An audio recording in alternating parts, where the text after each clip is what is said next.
안녕하세요. 오늘도 사연 살롱을 찾아주셔서 감사합니다. 저는 50대 초반에 서울에 사는 여성이에요. 여기서 사연을 듣다 보니 저의 힘들었던 과거가 자꾸 생각나더라고요. 제 주변에서는 저의 과거를 모르는 사람도 있어서 어디다 터놓고 이야기하기 어려워 답답했어요. 그래서 오늘은 저의 좋지 않았던 결혼 생활을 이야기해볼까 해요. 제 남편은 이름만 들으면 다 아는 인류대를 나왔어요. 영어의 첫 글자만 따서 말해도 다들 아는 대학이죠. 저는 공부를 잘하는 편이 아니라서 그럭저럭 수도권에 있는 대학을 나왔고요. 저희 집은 부모님이 같이 수산시장에서 가게를 하셨기 때문에 매일 새벽같이 나가서 밤늦게야 들어오시곤 했어요. 너무 생활에 치이다 보니 두 분 다 제 공부에는 신경 쓰실 수가 없었어요. 저도 그걸 잘 이해하고 있었고요. 제가 처음 대학에 합격했다고 하자 엄마는 소정아, 이제라도 다시 공부해볼래? 아빠랑 엄마가 너 학원 한번 못 보내주고 먹고 사는 거에만 정신이 팔려서 네가 어떻게 되는지도 몰랐다. 하나뿐인 딸인데 너무 무심했던 것 같네. 재수해서 더 좋은 대학 가자. 1년 늦는 거 아무것도 아니야. 엄마 너 재수하는 동안 돈은 다 대줄 수 있어. 아니야. 나 이 대학도 괜찮아. 내가 공부에 큰 뜻이 있는 것도 아니고 1년 더 한다고 갑자기 성적이 확 오를 것 같지도 않아. 난 차라리 빨리 졸업하고 일하는 게 좋아. 그래도 아쉽다 엄마는. 너도 집에서 조금만 신경을 써줬으면 훨씬 좋은 데 갔을 텐데. 이런 부모라 미안해. 무슨 그런 말을 해. 너무 마음 쓰지 마 엄마. 나는 학원 다녔어도 지금이나 성적 비슷했을 거야. 원래 애들 학원 다닌다고 성적 막 오르고 안 그래. 저한테 미안해하는 엄마를 오히려 달래며 저는 얼른 졸업을 하고 돈을 벌어야겠다는 생각을 했어요. 그래서 졸업하고 바로 대학가의 유명한 카페에 점장으로 취직하게 됐어요. 대학 다니는 내내 카페에서 알바도 했었고 제가 전공이 마케팅 쪽이다 보니 저를 잘 본 사장님이 잘할 것 같다며 이력서를 내자마자 저한테 바로 전화를 하셨더라고요. 프랜차이즈로 여러 곳에 매장이 있는 카페였어요. 저는 거기서 일하면서 주로 젊은 사람들을 매일 손님으로 맞이하다 보니 계속 대학생인 것 같은 기분도 들었죠. 제가 쓸 돈을 벌면서 부모님 용돈도 드리게 되니까 스스로 뿌듯함이 컸던 것 같아요. 사장님이 제가 카페 관리하는 걸 보며 칭찬도 많이 해줘서 자신감도 많이 생겼고요. 카페 위치가 인류대 코앞에 있어서 공부 잘하는 사람들을 많이 보곤 했는데 그래도 전혀 꿀리는 마음은 없었어요. 저는 제 분야에서 나름 인정받고 있었으니까요. 그러다가 남편을 만나게 됐어요. 저희 카페는 점심시간에 파스타 세트나 샌드위치 세트를 많이 할인했고 그러다 보니 학생들이 많이 찾아왔어요. 남편은 당시 대학원생이었고 친구들과 점심에 자주 왔어요. 점심시간은 사람이 많이 오가기 때문에 늘 정신없이 바빴고 남편을 특별히 기억하지는 않았어요. 워낙 바쁘니까 눈 마주치는 손님도 거의 없었고 남편이 친구들이랑 오면 아, 늘 오던 그 무리가 왔나 보다 했죠. 그런데 어느 날 남편이 카운터에 있는 저한테 소설책을 한 권 쓱 내밀더라고요. 이거 한번 읽어보실래요? 저는 재미있게 봤거든요. 책 돌려주시려면 이번 주 토요일에 땡땡 영화관 앞으로 나오세요. 그날 안 나오시면 제가 방학이라 한동안 책을 못 받으니까 꼭 오셔야 돼요. 라더니 후다닥 가버리더라고요. 생각지 못한 데이트 신청에 너무 놀랐지만 기분은 나쁘지 않았어요. 그날 하루 종일 일하는 내내 괜히 들뜨게 됐고요. 저는 반강제적으로 토요일에 책을 들고서 땡땡 영화관 앞에 갔어요. 안 가려면 안 갈 수도 있지만 그랬다가 단골 잃을 걱정도 조금은 됐고 아주 싫지는 않았거든요. 그래도 너무 좋아하는 티는 내지 않았어요. 괜히 그 사람 덕에 기분 좋았던 걸 들키고 싶지 않더라고요. 새침하게 두변을 둘러보는데 남자가 저만 치해서 제 쪽으로 걸어오고 있었어요. 일찍 오셨네요. 근데 책은 다 읽으셨어요? 실은 못 읽었어요. 제가 매일 일만 하다 보니 시간이 없어서요. 그럼 안에 들어있는 거 못 보셨겠네요. 지금 한번 보세요. 무슨 말인가 어리둥절해서 책을 펴보니 가운데에 영화 티켓이 꽂혀 있더라고요. 기왕 여기까지 나오셨는데 저랑 영화 보고 들어가시죠. 남편은 웃으면서 자기 티켓을 꺼내 보여줬어요. 그게 저와 남편의 첫 데이트였죠. 앞서가는 남편의 뒷모습을 보며 저는 자꾸 미소가 지어지는 걸 감출 수가 없었어요. 영화 보는 내내 내용은 들어오지 않았고 그렇게 웃기만 했던 것 같아요. 영화를 본 후 저녁을 먹으며 남편은 저한테 어느 대학을 나왔는지 물어보더라고요. 그날도 자기 학교 마크가 떡하니 붙어있는 가방을 메고 나온 남편은 자기 학교에 대한 자부심이 상당히 강한 것 같았어요. 순간 저도 남편이 나온 대학을 나왔다고 거짓말을 하고 싶은 충동에 잠시 사로잡혔어요. 하지만 이런 걸로 거짓말을 했다가는 얼마 못 가 들통날 게 뻔했고 저 자신을 부정하는 것 같아서 그냥 솔직하게 말했어요. 남편은 그러자 반갑게 웃으며 거기 나 고등학교 동창 졸업했는데 거기가 요즘 뜨는 과들 많잖아요. 라고 이야기해주는데 확 호감이 갔어요. 제가 나온 학교가 나빠서가 아니라 아무리 잘 나가는 과가 있어도 자기네 학교처럼 역사가 깊은 명문대만 하겠냐고요. 그럼에도 저를 인정해주는 남편이 너무 좋아 보였어요. 저희는 첫 만남에 서로에게 호감을 느꼈죠. 안소정 점장님, 아니 소정씨, 저 사실 소정씨 보려고 그 카페 간 적 많아요. 저 실은 찌개에 밥 먹는 거 더 좋아하거든요. 오늘 이렇게 저랑 영화 보고 밥까지 먹은 거 저한테 호감 있다고 생각하는데 맞죠? 네, 맞아요. 실은 카페에서는 너무 바쁘다 보니까 얼굴만 알고 있었는데 이렇게 따로 만나니까 사실 마음이 끌리는 게 사실이에요. 그렇게 저와 남편은 서로의 마음을 솔직히 인정했고 저희 만남이 시작됐어요. 저는 땡땡 대학교 대학원에 다니는 사람이 제 남친이라는 사실이 은근히 자랑스러웠어요. 저 역시 우리나라 학벌주의에 어쩔 수 없이 물들어 있었던 거죠. 저희 연애는 2년 가까이 계속됐고 자연스럽게 결혼까지 가게 됐어요. 저는 남편 집에서 저와의 결혼을 반대할까봐 많이 걱정했는데 의외로 시댁은 순순히 허락을 해주셨어요. 나중에 알게 된 건데 저나 제 친정이 만만해서 결혼을 시켰다고 하더라고요. 여자 집이 너무 잘 나가도 자기들이 부담스럽고 며느리가 너무 똑똑하면 아들 앞길 망칠까봐 그랬다는 거였어요. 자기 아들이 눌려서 큰일을 못하면 안 된다는 거죠. 사람 판단하고 가리는 데에 별별 기준이 다 있다 싶었어요. 제가 결혼하고 나서 알게 된 거기 때문에 좀 속상했지만 뭐라고 할 수가 없었어요. 결혼 전이었다면 기분 나빠서라도 결혼을 한 번 더 생각해봤을지도 모르죠. 시댁에서는 친정 부모님이 수산시장에서 일한다고 굉장히 얕보고 있었지만 부모님은 저를 대학에 보낼 즈음부터 알부자라고 할 만큼 재산을 많이 모으셨어요. 지방에 주상복합으로 작은 건물도 몇 채 지어서 많지 않아도 정기적으로 세도 받고 있었고요. 부모님은 시장하고 교통편이 좋은 데에 작은 아파트를 사서 노후 준비를 잘 해놓으셨기 때문에 저한테 바라는 것도 없으셨고 그저 저만 결혼해서 잘 사는 걸 바라고 계셨어요. 남들한테 존경받는 직업은 아니지만 자기 일로 그렇게 성실하고 열심히 살아서 노후 대책까지 잘 해놓으신 부모님을 저는 마음속 깊은 데에서부터 존경하고 있었어요.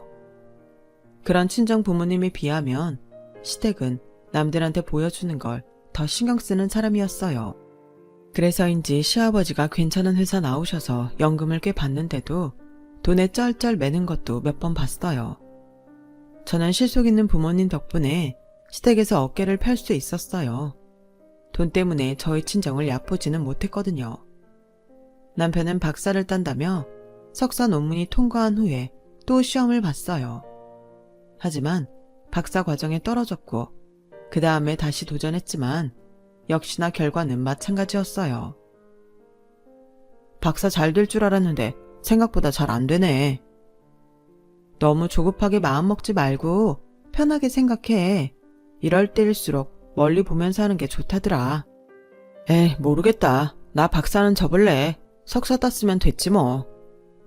당신 생각이 그렇다면 난 그대로 따를게. 남편은 박사 과정을 포기한다는 말을 시댁에도 전했고, 시댁에서도 다들 그동안 수고했다고 하며 남편을 격려했어요. 그런데 남편은 계속 집에서 놀기만 할 뿐 취업할 생각을 전혀 하지 않는 것 같았어요. 당신 어디 취직 안 해? 계속 집에만 있을 거야? 그동안 너무 머리 써서 좀 쉬고 싶어. 그리고 지금 대기업 원서 받는 데 아니잖아. 그래도 석사까지 땄는데 대기업은 가야지. 시시한 회사는 들어가기 싫어. 그렇게 몇 달을 기다려 대기업에 입사 원서를 냈지만 면접도 못 가보고 떨어졌어요. 남편은 또 다음 시즌에 대기업에 이력서를 넣는다며 다시 놀기만 했어요.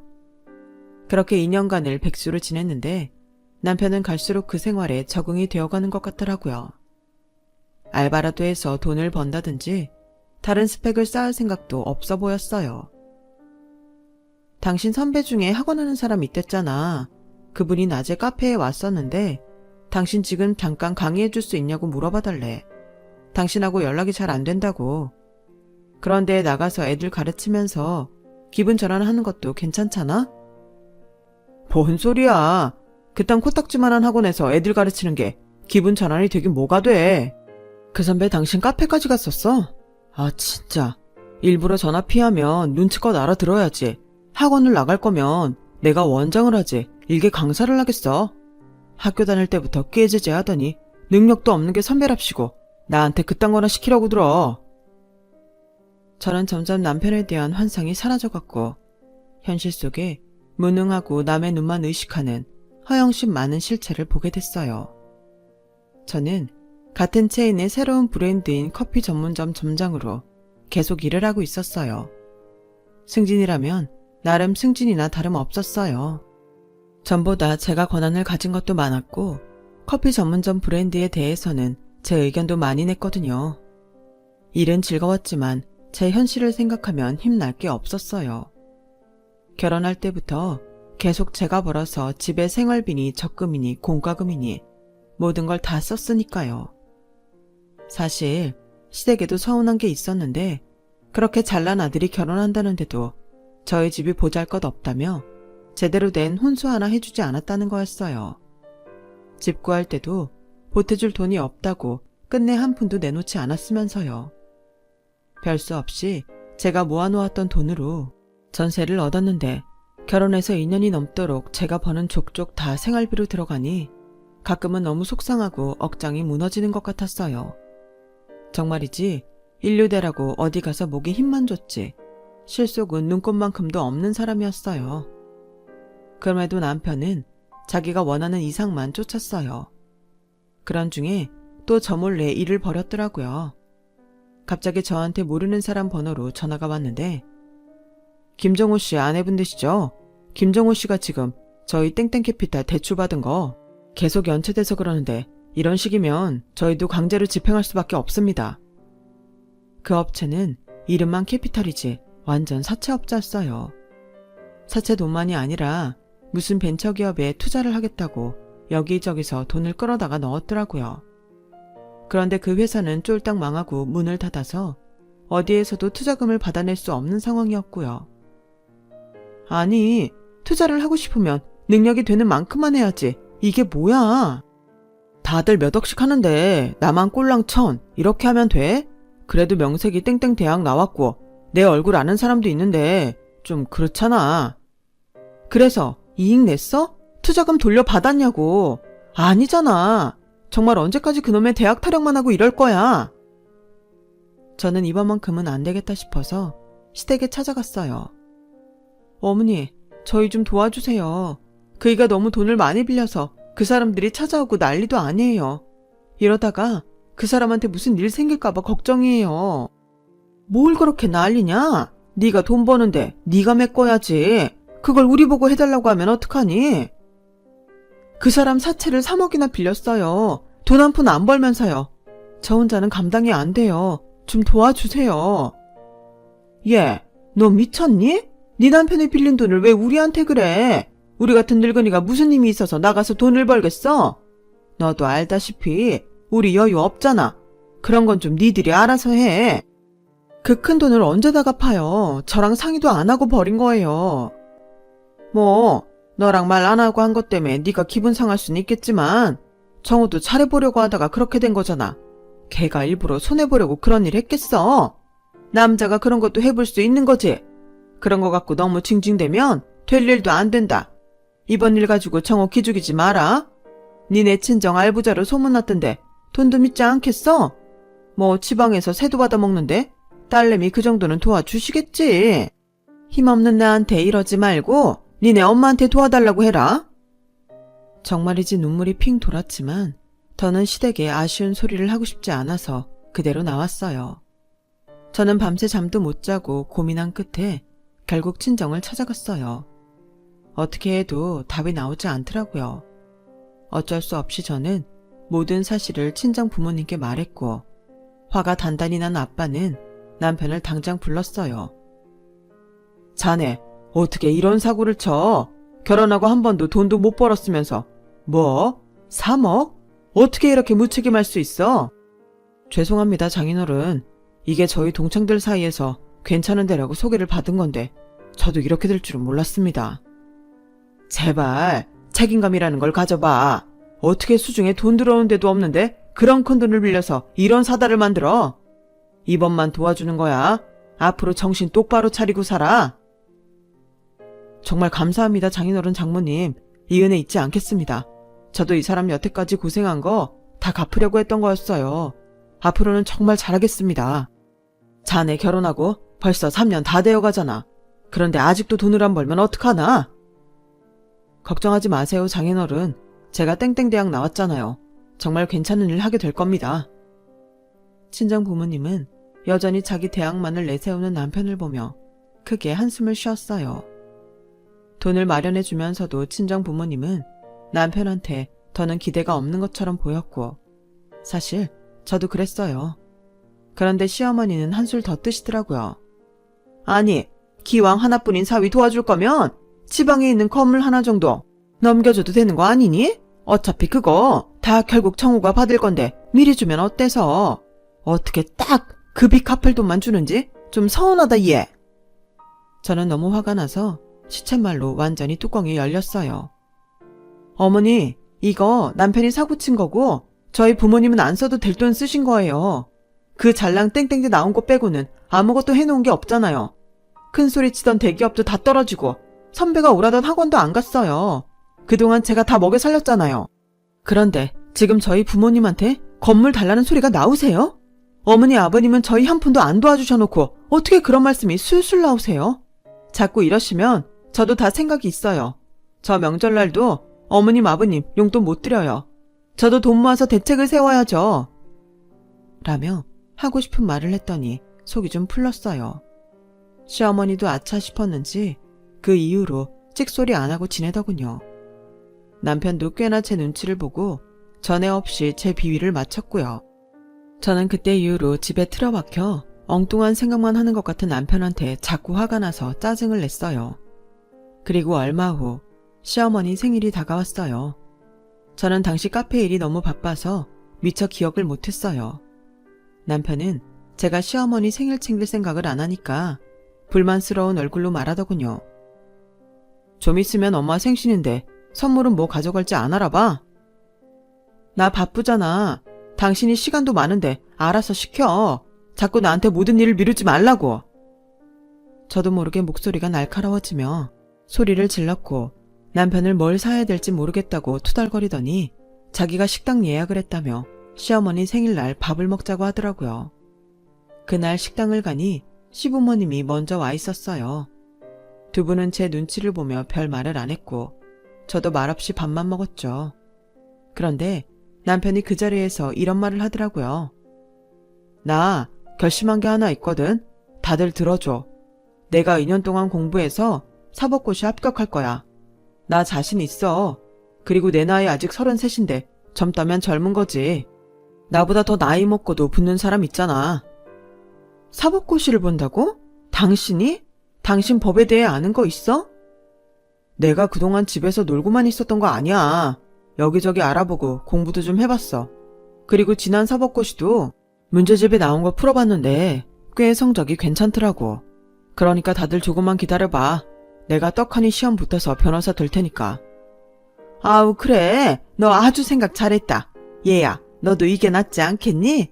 네 남편 변호사 되면 제일 덕 보는 건 너다. 우리 정호가 머리 하나는 좋잖아. 라며 시어머니가 찬성을 하자 시아버지도 그럼 땡땡 대학을 아무나 들어가나? 대한민국은 몇 퍼센트 수재만 가는 데 아니냐? 이제야 정호가 제 길을 찾은 것 같구나. 라며 맞장구를 치더라고요.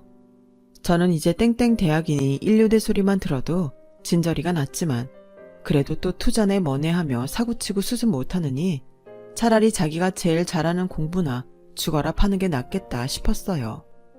그래서 저도 알겠다고 했어요. 2년간은 정말 아무 생각도 안 하고 당신 공부만 할 수 있게 열심히 뒷바라지 할게. 하지만 떨어지고 나면 나도 몰라. 그때는 알아서 알바도 하면서 공부해야 돼. 걱정 마. 나만 믿으라니까. 나 내일부터 바로 공부 시작할 거니까 새벽에 도서관 갈 거야. 새벽 도시락만 준비해줘. 저는 남편 말대로 새벽마다 도시락을 싸고 그날 쓸 용돈을 놔두고 집에 나오는 생활을 시작했어요. 제가 항상 공부를 하는 건지 체크를 해볼 수는 없었지만 밤에 집에 갔을 때 방에서 열심히 공부하는 모습이나 문제집을 푼 흔적들을 보며 어느 정도 하고 있구나 짐작했죠. 제가 대충 보니 남편은 4시간 정도 자면서 정말 열심히 하더라고요. 하지만 2년 후 남편은 1차 시험에는 합격했지만 2차에서 떨어졌어요. 그 정도는 법대생들도 한 번쯤 떨어지니 다음에는 꼭 될 거라며 남편은 자신을 하더라고요. 하지만 해가 갈수록 남편은 더 시험을 잘 치르지 못했고 계속 떨어지기만 했어요. 그렇게 시간이 흘러 6년 가까이가 되었죠. 33이던 남편은 40을 코앞에 두게 됐어요. 그러는 사이 저는 딸을 낳게 되었고요. 남편이 공부해야 된다고 제가 진통하고 애를 낳을 때도 들여다보지 않아서 정말 섭섭했던 기억이 있어요. 시댁에서도 니네 친정이 알아서 잘 하지 않냐며 태어날 때까지 전화 한 통 하지 않았었고요. 하지만 그런 속상함과 서운함을 한 번에 씻어주듯이 남편은 마음을 앞두고 사법고시에 합격을 한 거였어요. 여보, 진짜 축하해. 노력은 배신하지 않는다더니 당신 노력에 진짜 빛을 발하게 됐네. 너무너무 고생 많았어 당신. 이제 당신 날개 달고 하고 싶은 거 다 하면서 살아. 고마워. 당신도 정말 고생했다. 나 뒷바라지 한다고. 이제 나도 우리 연주한테 떳떳한 아빠 노릇 할 수 있겠어. 그 말을 하는데 정말 눈물이 뚝뚝 떨어졌어요. 저 혼자 아이를 낳으러 갔던 게 확 떠올랐거든요.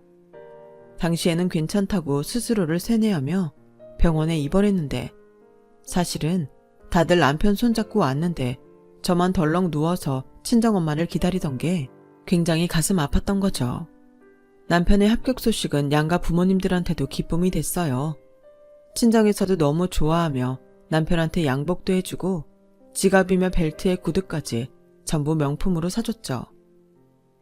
우리 사위 앞으로 쭉쭉 잘 뻗어나갈 일만 남았네. 이런 날이 오느라고 그 고생을 했구나. 애썼다. 감사합니다 장인어른. 정말 귀하게 잘 쓰겠습니다. 시댁에서도 잔치를 하고 떡을 돌리고 난리도 아니었죠. 이제는 다 됐다 하며 저도 안심했고 4살 된 딸아이 어린이집에 데려다 줄 때에도 남편이 사법고시에 붙었다며 은근히 자랑도 했어요. 남편이 사법연수원에 들어갈 날을 앞두고 갑자기 시어머니가 제가 일하는 카페로 찾아왔어요. 이런 데서 일하는구나. 평생 여기에 있으면 무슨 희망이 있겠냐만. 그래도 먹고 사는 데는 지장 없으니까 여기 도장이나 찍어라. 라며 제가 일하는 곳을 깎아내리는 말을 하더니 대뜸 이혼 서류를 내미는 거 아니겠어요? 너무 어이가 없어서 말도 못하고 시어머니 얼굴만 바라봤죠. 우리 정호 더 크게 될 사람인데 어울리는 사람 만나서 새 출발해야지. 뻔뻔스럽게 내 아들 옆에 붙어있지 말고 좋게 끝내자. 마지막에는 좋은 모습 보여야지. 나 이날만 손꼽아 기다렸다. 네가 돈줄 벌고 친정이 건물 좀 있다고 유세 떠는 거 진짜 배알이 꼴려서 죽는 줄 알았다. 상스러운 것들이 상스러운 일도 돈 번 게 뭐 그리 잘했다고. 그것도 무슨 수백억이나 벌었으면 말을 안 해요. 아니 어머니, 지금 그게 말이 된다고 생각하세요? 어머니는 그렇다 치고 그이는요? 그이는 이거 알아요? 정호가 알고 말고가 중요해. 정호 앞날이 더 중요하지. 나랑 애 아빠가 정호한테도 이혼 생각 있는지 슬쩍 물었는데 뭐 싫다고 방방 뛰지는 않더라. 그런 거 보면 걔도 그동안 속에 맺힌 게 많았다는 뜻 아니겠니? 이건 어머니가 저한테 강요하실 일 아닌 것 같아요. 일단 그이하고 제가 이야기를 해볼게요. 갑자기 이혼이라뇨. 그 사람이 사법고시 붙었다고 이렇게 하시다니 정말 너무하시네요 어머니. 너무한 건 너야. 네 주제에 감히 변호사 와이프라니? 너 꿈깨. 집에 가서 남편한테 따지니 남편은 우물쭈물 하더라고요. 아니, 이혼은 너무 심하지. 좀 아니지 않나 싶고. 그러게, 당신도 어머니한테 조금만 잘하지 그랬어. 화가 나셔서 그런 거 아닐까 싶네. 지금 그게 말이야 방구야. 내가 뭘 잘못했는데? 당신 용돈 다 대주고 내가 다 벌어서 먹여 살리고 애 낳으러도 혼자 가고 그런 게 잘못이야? 아니, 뭐 좀 사근사근 했으면 사태가 달라지지 않았을까 하고. 그걸 지금 말이라고 해? 저는 소리를 빽 질렀고 그 바람에 딸아이가 울기 시작했어요. 저는 제대로 싸우지도 못하고 아이를 달래서 재우느라 애를 썼어요. 그 후 시어머니는 매일같이 계속 저를 찾아와서 이혼하라고 난리를 쳤어요. 저는 오기가 나서 도장을 못 찍어주겠다고 했죠. 어머니, 저 그렇게 순순히 이혼 못해요. 연지는 무슨 죄예요? 연지 곧 유치원에 갈 나이예요. 그이도 이혼 생각은 안 한 것 같은데 왜 저희 부부를 갈라놓으시려는 거예요? 너 눈치 보면서 우리 아들이 얼마나 고생했는 줄 알아? 너 혹시 위자료 받으려고 그러는 거냐? 네, 그런 거라도 받아야겠네요. 그리고 눈치요? 제가 무슨 눈치를 줘요? 저 사람이 한 건 생각 안 하세요? 그래, 위자료 주마. 우리 정우 새 출발하는데 그깟 거 네 손에 쥐어주마. 대신 연지도 네가 키워야 된다. 연지 때문에 우리 아들 발목 잡힐 일 만들면 안 돼. 네가 계속 버텨봤자 좋을 거 하나 없으니까 그런 줄 알아. 저는 너무 억울하고 속상해서 하늘이 무너진 것 같았어요. 제가 그토록 노력해서 지킨 결혼 생활이 이렇게 허무하게 끝나나 싶어서 딸아이를 붙들고 울기만 했죠. 그리고 며칠 후 남편이 샤워를 하는데 남편 휴대폰으로 계속 전화가 오더니 문자가 왔어요. 저는 혹시 급한 연락일까봐 휴대폰 문자를 살펴봤죠. 그런데 정말 기가 막힌 말이 써 있었어요. 땡땡 청사 방호원 합격자들은 내일 오전 8시까지 집합. 저는 이게 무슨 말인가 싶어서 방호원이라는 걸 찾아봤어요. 그랬더니 정부 청사에서 근무하는 경비원을 방호원이라고 하더라고요. 설마 남편이 방호원에 합격하고서 사법고시 합격했다고 하는 건가? 그럼 사법고시 문자는 뭐지? 이런 의문들이 들기 시작했고 저는 다음날 병가를 내고 남편 뒤를 쫓아갔죠. 그랬더니 남편은 땡땡 청사에 가서 방호근무 교육을 받고 있는 게 아니겠어요? 경비원과 비슷한 웃옷을 입고 모자를 쓴 남편은 윗사람이 지시하는 대로 뛰기도 하고 문을 잠그기도 하더라고요. 저는 너무 기가 막혀서 사법고시 합격자 명단을 알아봤어요. 거기에 남편 이름은 없었어요. 남편은 당시 사법고시를 아예 응시도 하지 않았더라고요. 방호원에 지원해서 합격한 걸 사법고시에 붙었다고 한 거였어요. 저는 그 모든 걸 다 확인한 후에 시어머니에게 연락했어요. 이혼 서류에 도장 찍어줄 테니까 오늘 밤 시아버지랑 함께 오시라고요. 이제 우리 아들 제대로 도와줄 마음이 생긴 거냐? 지금이라도 마음이 바뀌었다니 다행이구나. 라며 시어머니는 얄미운 표정으로 제 앞에 이혼 서류를 내밀었어요. 시아버지도 헛기침을 하며 배를 내밀고 소파 한가운데를 차지했고요. 네, 찍어드릴게요. 근데 그 전에 이것 좀 보시겠어요? 이거 이번 법률 저널지에 나온 사법고시 합격자 명단이에요. 여기에 저 사람 이름은 없어요. 그 말에 남편은 얼굴이 하얘졌고 시부모님은 무슨 소리냐며 놀라서 법률 저널지를 샅샅이 훑어보더군요. 당신 그 합격자 발표 문자 다 조작한 거지? 내가 일일이 다 전화 걸어서 확인해봤으니까 더 이상 속일 생각 말고 똑바로 말해. 당신이 합격한 건 국가 공무직이잖아. 방호원. 다른 말로 경비원. 시부모님은 아예 바들바들 떨기 시작했고 남편한테 이게 사실이라며 다그쳤어요. 남편은 그제야 무릎을 꿇고 눈물을 뚝뚝 흘리더군요. 제가 다 꾸민 거예요. 작년하고 올해 공부가 너무 안 돼서 저는 못하겠더라고요. 갈수록 점수도 안 나오고 죄송합니다. 아이고 세상에. 아유 아버지 어머니. 시어머니는 주먹으로 가슴을 치며 한탄했고 시아버지도 고개를 돌리며 소파 가장자리로 옮겨 앉더군요. 근데 방어원도 공무원이나 마찬가지야. 돈 따박따박 나오고 60세까지 청년보장도 되고 수당도 다 나와. 또 공무원은 아니라서 스트레스도 없고 근로자처럼 쉰다니까. 라는 아버님의 말을 못 들은 척하며 이혼 도장을 찍으려니까 시어머니가 얼른 서류를 빼앗더라고요. 얘 왜 그러니? 우리 다시 생각해보자. 네가 없으면 우리 정우 어떡하라고. 나한테 서운했니? 그런 거 다 내가 잘못했다. 됐어요. 어머님 원하시는 대로 해드린다잖아요. 좀 전하고 너무 다르시네요. 이리 주세요. 도장 찍을게요. 네, 잘못했다. 내 욕심에 그랬어. 정우는 이혼할 생각 전혀 없었어. 다 내 생각이었어. 그러니 잊고 정우랑 잘 살자. 연지 생각도 해야지. 연지 생각해서라도 저는 이혼해야겠어요. 차라리 방어원 됐다고 솔직하게 말했으면 속상하긴 해도 정신 차리려고 해서 고맙다고 했을 거예요. 근데 이건 아니죠. 거짓말을 한 데다가 어머니가 이혼하라고 한 것도 자기가 나서서 안 한다고 강하게 주장하지도 않았잖아요. 연지한테 저런 거짓말을 하는 사람을 보고 크가라고 하는 게 엄마로서 더 못할 짓이 되는 것 같아요. 땡땡 대학이요? 석사요? 그런 거 나오면 뭐합니까? 사람이 제대로 돼야죠. 자기 가족 하나 건사 못하고 거짓말만 하는 무능력자잖아요. 그리고 어머님 아버님 잘난 아들이 사법고시 붙었다고 그동안 대기 아들 먹고 살게 해주고 사채까지 갚아둔 저랑 저희 친정 무시하고 모욕하고 내쫓으려고 하셨어요. 두 분도 이 사람도 이중적인 모습 저한테 다 들킨 거예요.